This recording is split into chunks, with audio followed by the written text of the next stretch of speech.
Hello, नमस्ते, जय हिंद। मैं गौरव झा आपका स्वागत करता हूं मेरे यूट्यूब चैनल आर्यवर्त में। आज की इस वीडियो में हम क्लास 9 की इकोनॉमिक्स कवर करेंगे एज अ ऑडियो नोट। ये वीडियो 2 पार्ट्स में होगी। पार्ट 1 चैप्टर 1 और चैप्टर 2 कंप्लीट करेंगे और पार्ट 2 में चैप्टर 3 और चैप्टर 4। Thank you. तो क्लास 9 की इकोनॉमी का सबसे पहला चैप्टर है द स्टोरी ऑफ पालमपुर। इस चैप्टर की जो कहानी है वो फार्मिंग और एग्रीकल्चर के आसपास घूमती है। पालमपुर एक्चुअली में एक इमेजिनरी गांव है जो कि थोड़ा बहुत डेवलप्ड हो चुका है। यहाँ पे वेल कनेक्टेड रोड्स हैं जो कि इस गांव को दूसरे गांव और टाउन से कनेक्ट करता है। एजुकेशन के नाम पर यहाँ 2 प्राइमरी स्कूल और एक हाई स्कूल है। हेल्थ की बात की जाए तो एक गवर्नमेंट प्राइमरी हेल्थ सेंटर और एक प्राइवेट डिस्पेंसरी है। इस गांव में इलेक्ट्रिकल कनेक्शन हर घर तक है। किसान अपनी सिंचाई और अलग अलग कामों के लिए इलेक्ट्रिसिटी का प्रयोग करते हैं। इस गांव में बोथ फार्मिंग और नॉन फार्मिंग एक्टिविटीज परफॉर्म की जाती हैं। फार्मिंग की बात की जाए तो फार्मिंग एक तरह का प्रोडक्शन बिजनेस है। फार्मिंग में क्रॉप्स को प्रोड्यूस किया जाता है। प्रोडक्शन के फैक्टर्स पे अगर हम नजर डालें तो सबसे पहला फैक्टर है लैंड। लैंड में सारे नेचुरल रिसोर्सेज जो हमें प्रोडक्शन के लिए चाहिए होते हैं वो इंक्लूडेड है। एग्जाम्पल के लिए वाटर, लैंड, फॉरेस्ट और मिनरल्स। देखिए, कोई भी काम करने के लिए आपको जगह चाहिए होती है। अभी आप पढ़ाई कर रहे हैं तो जिस जगह पे आप बैठे हैं तो वो भी आपकी एक नीड है। फॉर एग्जाम्पल, आपने फैक्ट्री सेटअप की तो वो फैक्ट्री हवा में तो नहीं होगी, उसके लिए आपको लैंड चाहिए। तो लैंड एक बहुत ही इंपॉर्टेंट फैक्टर ऑफ प्रोडक्शन है। सेकंड, लेबर, वो लोग जो आपके लिए काम करते हैं, क्योंकि सारा काम आप अकेले नहीं कर सकते। अब कैपिटल की बात करें तो कैपिटल 2 तरह के हैं, fixed and working. Fixed capital को हम फिजिकल कैपिटल के नाम से जानते हैं। ये वो कैपिटल है जिसमें एक बार इन्वेस्ट करने की जरूरत है। एग्जाम्पल के तौर पे मशीनरी और टूल्स से हम फिक्स्ड कैपिटल को समझ सकते हैं। वहीं वर्किंग कैपिटल वो कैपिटल है जिसमें हमें बार बार इन्वेस्ट करने की जरूरत पड़ती है, जैसे कि रॉ मटेरियल और कैश इन हैंड। और लास्ट और सबसे महत्वपूर्ण, ह्यूमन कैपिटल। ह्यूमन कैपिटल एक ऑर्डिनरी ह्यूमन को, एक आम आदमी को ह्यूमन रिसोर्स में कन्वर्ट करता है। इसमें स्किल और एजुकेशन इंक्लूड किए जाते हैं। कोई भी काम करने के लिए आपके पास स्किल और एजुकेशन होना जरूरी है। अब बात करें हमारे मेन टॉपिक एग्रीकल्चर की, तो जिस प्रकार हमारा एकेडमिक ईयर अप्रैल से मार्च तक का होता है, वहीं एग्रीकल्चर में वैसे ही जो एग्रीकल्चरल ईयर है भारत का वो जुलाई से जून का है। मतलब खेती का जो साल है उसे जुलाई से शुरू होता है और जून पे उसका अंत होता है। इस पूरे साल को 3 तरह के क्रॉपिंग सीजन में डिवाइड किया गया है। सबसे पहला आता है खरीफ सीजन, यानी जिस सीजन में हम खरीफ उगाते हैं, खरीफ क्रॉप्स उगाते हैं। इसका टाइम पीरियड जून से अक्टूबर तक का होता है। इसमें ज्वार, बाजरा, राइस, मेज, कॉटन और तंबाकू जैसे अन्य क्रॉप्स या फसलों को उगाया जाता है। उसके बाद विंटर क्रॉप्स, जिसमें रबी क्रॉप्स उगाए जाते हैं, जो कि अक्टूबर से मार्च तक का टाइम पीरियड कवर करता है। इसमें वीट, ग्राम, मस्टर्ड, पल्सेस और पोटैटोज जैसे अन्य क्रॉप्स को उत्पाद किया जाता है। और लास्ट हमारा समर यानी ज़ैद, जो कि मार्च से जून तक का जिसका पीरियड होता है। इसमें वाटरमेलन, कुकुम्बर और अलग अलग तरह के लीफी वेजिटेबल्स उगाए जाते हैं। अब जब खेती हो रही है तो खेती करने के लिए क्रॉपिंग पैटर्न्स की जो जरूरत पड़ती है उस पर अगर हम ध्यान दें तो पालमपुर में मेनली मल्टीपल क्रॉपिंग का इस्तेमाल किया जाता है। ये वो प्रैक्टिस है जिसमें हम एक खेत में एक साल, एक क्रॉप ईयर के अंदर अंदर एक से ज्यादा क्रॉप्स को उगाते हैं सेम पीस ऑफ लैंड पे। और अलग और कई तरह के क्रॉपिंग पैटर्न्स की बात की जाए, मैं आपको क्रॉप रोटेशन के बारे में बताना चाहूंगा। क्रॉप रोटेशन वह क्रॉपिंग पैटर्न है जिसमें हम एक के बाद एक करके क्रॉप्स को बदल बदल के उगाते हैं। इससे हमारी जो मिट्टी है उसके न्यूट्रिएंट्स बैलेंस्ड रहते हैं। एग्रीकल्चर भारतीय संस्कृति में एंशियंट पीरियड से इंक्लूड है, यानी पौराणिक कालों से भारत में खेती की जाती है। हर चीज का एक स्टैंडर्ड यूनिट होता है, उसे मापने का एक स्टैंडर्ड यूनिट होता है। वैसे ही खेती के लिए या किसी और काम के लिए जो जमीन है उसे हेक्टेयर में नापा जाता है। 1 हेक्टेयर 10,000 स्क्वायर मीटर के बराबर होता है। हेक्टेयर को अन्य भाषा में बीघा भी कहा जाता है। फार्मिंग के लिए अलग अलग तरह के मेथड्स या तरीकों का इस्तेमाल किया जाता है, जिनमें से 2 हैं ट्रेडिशनल और मॉडर्न। ट्रेडिशनल वह फार्मिंग है जो कि कम लागत में की जा सकती है। इसमें या तो खुद या परिवार की मदद से लेबर का काम किया जाता है। ट्रेडिशनल सीड्स यूज किए जाते हैं। फर्टिलाइजर या खाद के तौर पर गाय का गोबर, ग्रीन मैन्योर या नेचुरल मैन्योर का इस्तेमाल किया जाता है। खेत जोतने वह हार्वेस्टिंग के लिए जानवरों का इस्तेमाल किया जाता है। सिंचाई के लिए पर्शियन व्हील्स किसानों द्वारा इस्तेमाल किया जाता है, कुओं या कैनाल में से पानी निकालने के लिए। अब मॉडर्न फार्मिंग में हायर्ड लेबर्स का इस्तेमाल किया जाता है। मॉडर्न फार्मिंग के लिए आपको ज्यादा लागत की जरूरत है as compare to traditional farming. यहाँ ट्रैक्टर, थ्रेशर और हार्वेस्टर जानवरों की जगह ले लेते हैं। मैन्योर्स की जगह केमिकल फर्टिलाइजर और कीटनाशक पेस्टिसाइड्स का इस्तेमाल किया जाता है। हाई यील्डिंग वैरायटी सीड्स का इस्तेमाल करने से मॉडर्न फार्मिंग में हम एक सेम पीस ऑफ लैंड पे as compare to traditional farming हम मॉडर्न फार्मिंग में ज्यादा उत्पाद कर सकते हैं। खेती के इतिहास में एक ऐसा दौर आया जिसे हम ग्रीन रेवोल्यूशन, हरित क्रांति के नाम से जानते हैं। यह 1960 के दौर में चलाया गया अभियान था, जिसने भारत के वीट और राइस के उत्पाद को बढ़ा दिया। इस क्रांति में भारत में मॉडर्न फार्मिंग लाई गई। आपकी जानकारी के लिए मैं 2 बातें बताना चाहूंगा। पहली, वीट या गेहूं की HYV सीड्स प्रोफेसर नॉर्मन बोरलग द्वारा डेवलप किया गया था। दूसरा, पंजाब, हरियाणा और वेस्टर्न यूपी वो क्षेत्र थे जिन्होंने भारत में सबसे पहले मॉडर्न फार्मिंग को अपनाया। अब ग्रीन रेवोल्यूशन यानी हरित क्रांति के 2 इम्पैक्ट थे, पॉजिटिव और नेगेटिव। एक एक करके दोनों पे हम चर्चा करें तो पॉजिटिव इम्पैक्ट कुछ इस प्रकार थे। सबसे पहला, एग्रीकल्चरल प्रोडक्शन में इंक्रीज, बेरोजगारों के लिए जॉब अपॉर्चुनिटीज और किसानों को मार्केट ओरिएंटेड बनाना। वहीं इसके नेगेटिव इम्पैक्ट्स मिट्टी की फर्टिलिटी खराब करना, जल चक्र को खराब करना, इंटरपर्सनल इनइक्वालिटीज थे। तो इसी के साथ हमने पहला चैप्टर कंप्लीट कर लिया है।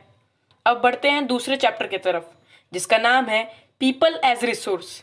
देखिए, हमने पहले चैप्टर में भी बात की थी ह्यूमन कैपिटल की, जिसमें हम एक मामूली इंसान को रिसोर्स की तरह इस्तेमाल करते हैं।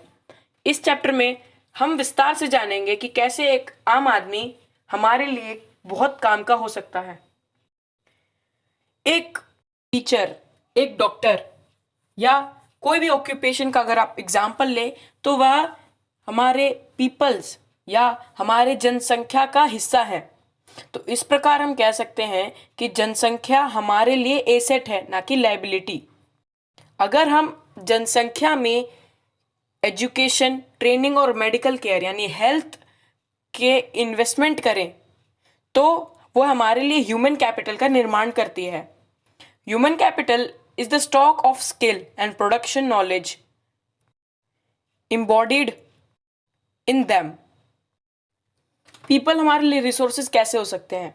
देखिए, सबसे पहले तो जो लोग हैं उनके पास एक स्किल, एबिलिटी है ताकि वह अपने देश के लिए काम करें। वहीं जो जनसंख्या है उनके पास एबिलिटी है कि वे नेशनल प्रोडक्शन को बढ़ावा दे, यानी जो हमारे जीएनपी है, ग्रॉस नेशनल प्रोडक्शन, उसे इंक्रीज या उसे क्रिएट करने में हेल्प करे। एग्जाम्पल के लिए जापान का उदाहरण ले तो जापान के पास किसी भी प्रकार का नेचुरल रिसोर्स नहीं है, पर उन्होंने अपना खुद का ह्यूमन रिसोर्स क्रिएट किया, जिससे आज वे एक डेवलप्ड और वेल्थी कंट्री हैं। इकोनॉमिक्स एक्टिविटी, हमारे आसपास जो एक्टिविटीज हो रही हैं वो दो तरह की हैं, market activities and non market activities. Market activities वो एक्टिविटीज हैं जिनके लिए या जिनकी वजह से हम पैसे कमा पा रहे हैं या मॉनेटरी गेन कर रहे हैं। जिन एक्टिविटीज के लिए आपको पे किया जा रहा है वो मार्केट एक्टिविटी है। नॉन मार्केट एक्टिविटीज वो एक्टिविटीज हैं जो कि खुद के लिए किया जाता है, जिस काम के लिए जो कि एक अनपेड एक्टिविटी है, जिसमें आपको कोई मॉनेटरी गेन नहीं होना है, वो एक नॉन मार्केट एक्टिविटी है। उदाहरण के लिए अगर कोई किसान मार्केट में बेचने के लिए फल सब्जियां उगाता है तो एक मार्केट एक्टिविटी है। वहीं कोई भी इंसान अपने घर में एक किचन गार्डन का निर्माण करता है तो वो एक नॉन मार्केट एक्टिविटी है। देखिए, ह्यूमन रिसोर्स बनाने के लिए एजुकेशन बहुत ही निर्णायक भूमिका निभाता है, क्योंकि एज कंपेयर टू एक एजुकेटेड आदमी एक अनएजुकेटेड आदमी से ज्यादा कमा सकता है। जिसका मतलब एक एजुकेटेड आदमी जिसने एजुकेशन ले रखी है वो हमारी कंट्री की इकोनॉमी को ज्यादा सपोर्ट कर रहा है। एजुकेशन हमारी सोसाइटी के ग्रोथ में कंट्रीब्यूट करता है। ये हमारे नेशनल इनकम को एनहेंस करता है।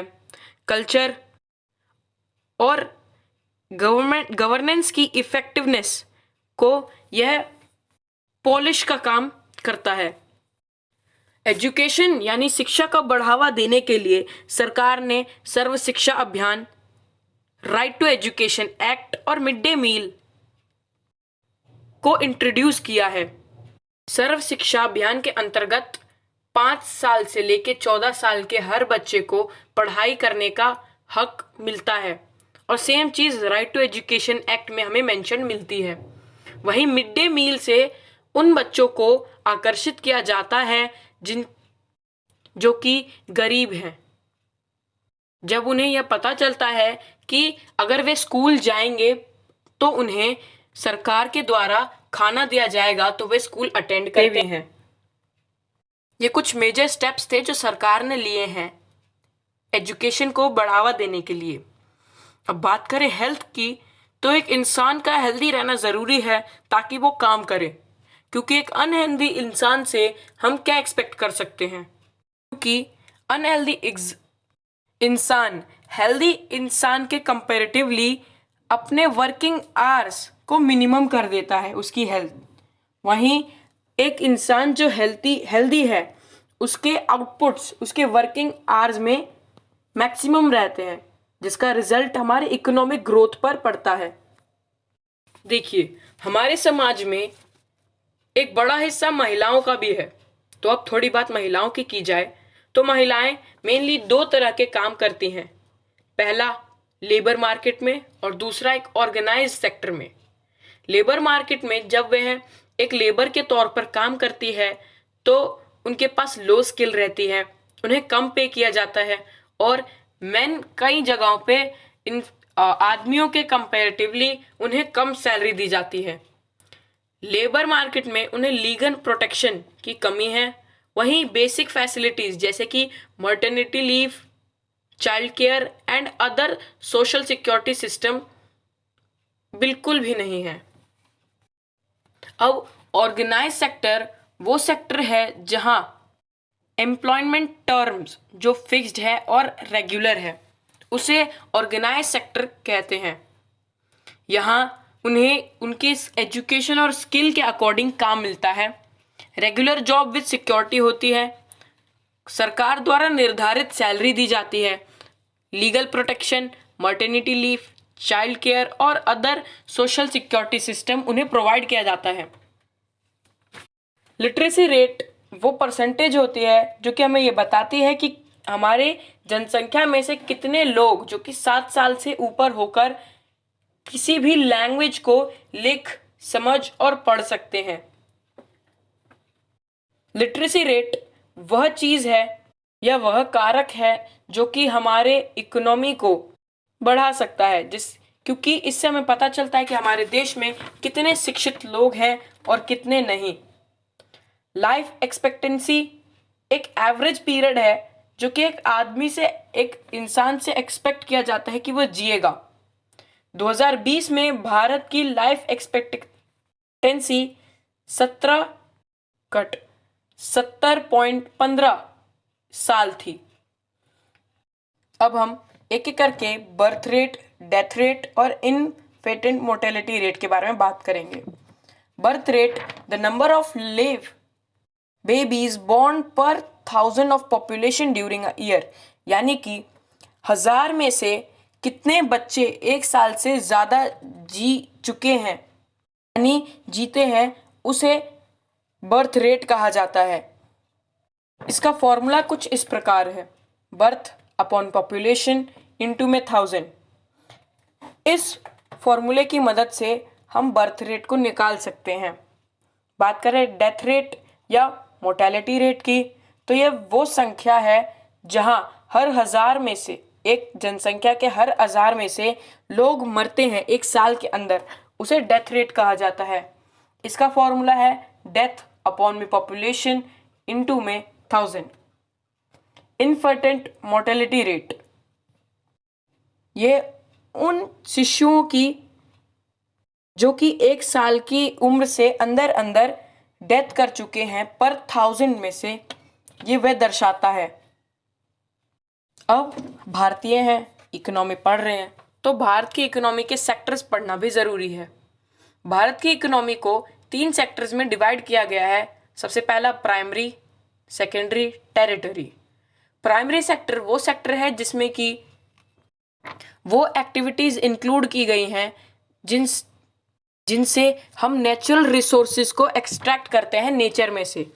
उदाहरण के लिए एग्रीकल्चर, फॉरेस्ट्री और हस्बेंड्री। इसे एग्रीकल्चर एंड रिलेटेड सेक्टर के नाम से भी जाना जाता है।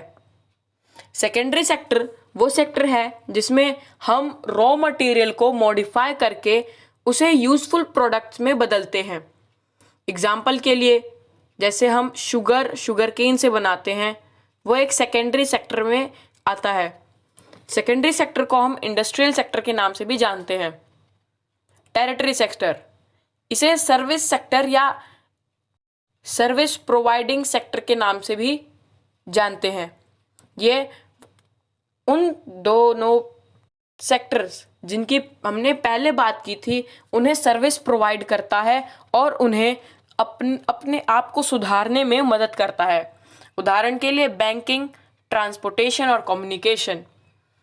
टेरिटरी सेक्टर में एक नई सर्विस कुछ सालों में देखी गई है जिसे हम इंफॉर्मेशन टेक्नोलॉजी कहते हैं, जैसे कि cyber cafe, ATM booth, call centre और सॉफ्टवेयर कंपनीज आती हैं।